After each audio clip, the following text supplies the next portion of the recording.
उद्धव साहेब आम्हाला माफ करा, आमच्याकडून सगळ्यात मोठी चूक झाली. महाराष्ट्राच्या राजकारणात मित्रांनो, आताच्या घडीची ही सगळ्यात मोठी बातमी. उद्धव साहेब आम्ही चुकलो आहे.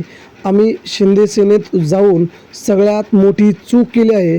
आता आम्हाला पुन्हा एकदा आपल्या शिवसेनेमध्ये यायचं आहे. मित्रांनो, ही बातमी महाराष्ट्राच्या राजकारणाला पुन्हा नव्याने आयाम देणारी आणि राजकारणाचा नवीन अध्याय लिहिणारी ही बातमी आता तुमच्या समोर येते. सविस्तरपणे या बातमीविषयी आपण जाणून घेऊया. नेमकं काय घडलं आहे, शिवसेना पक्षाचा निकाल सुप्रीम कोर्टामध्ये काय लागणार आणि तो निकाल लागल्याच्या अगोदरच सध्या महाराष्ट्रामध्ये सगळी सूत्र फिरल्याची माहिती आहे.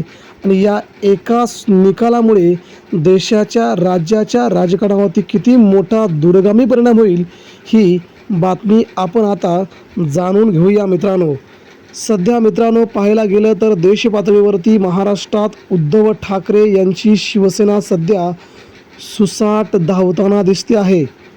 जरी उद्धव ठाकरेंच्या शिवसेनेमध्ये सध्या प्रवेश होत नसले तरी देखील उद्धव ठाकरे यांची शिवसेना ही महाराष्ट्रामध्ये अतिशय मोठ्या प्रचंड ताकदीनिशी पुढे येताना जाणवते आहे.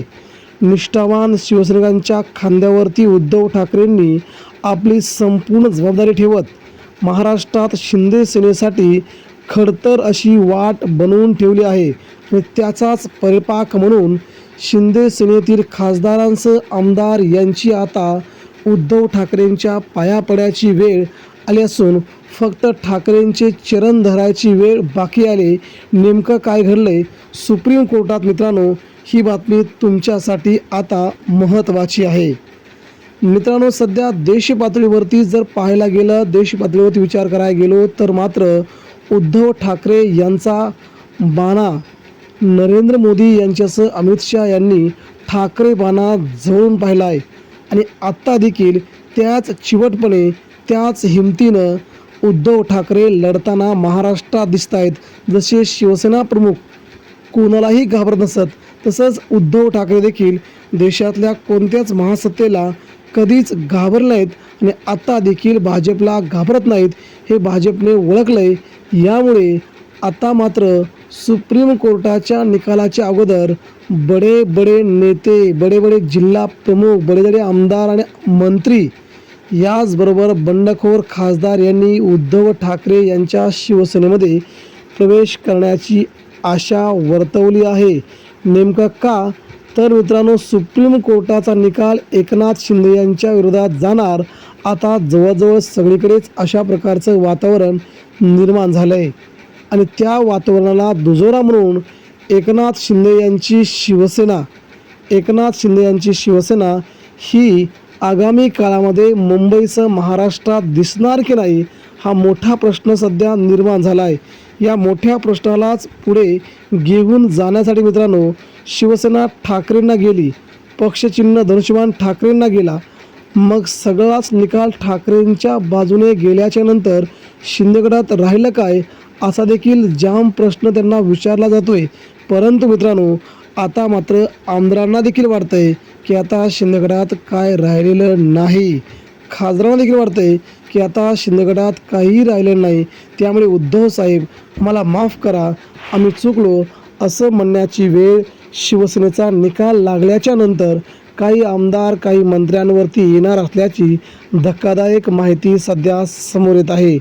त्यातील बहुतांशी आमदार उद्धव ठाकरेंना मानणारे आहेत, परंतु उद्धव ठाकरेंवरती टीका अद्याप यांनी केली नाही. उद्धव ठाकरेंना यांनी कधीही टार्गेट केलं नाही. हे सगळे आमदार मंत्री उद्धव ठाकरेंच्या अगदी जवळचे होते, मात्र कोणत्याही कारणाविना किंवा बळजबरीनं त्यांना एकनाथ शिंदेंच्या शिवसेनेमध्ये प्रवेश करायला लावला, असं काही लोकांचं म्हणणं आहे.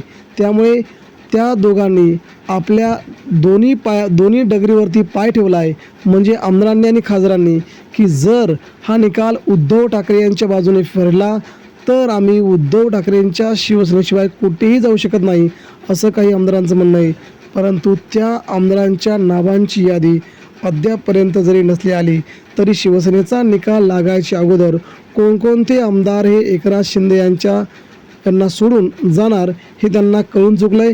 महाराष्ट्रात देखील उद्धव ठाकरेंनी वाऱ्याची दिशा ओळखली असून निकाल 100% आपल्या बाजूने फिरतोय असं त्यांनी म्हटलंय.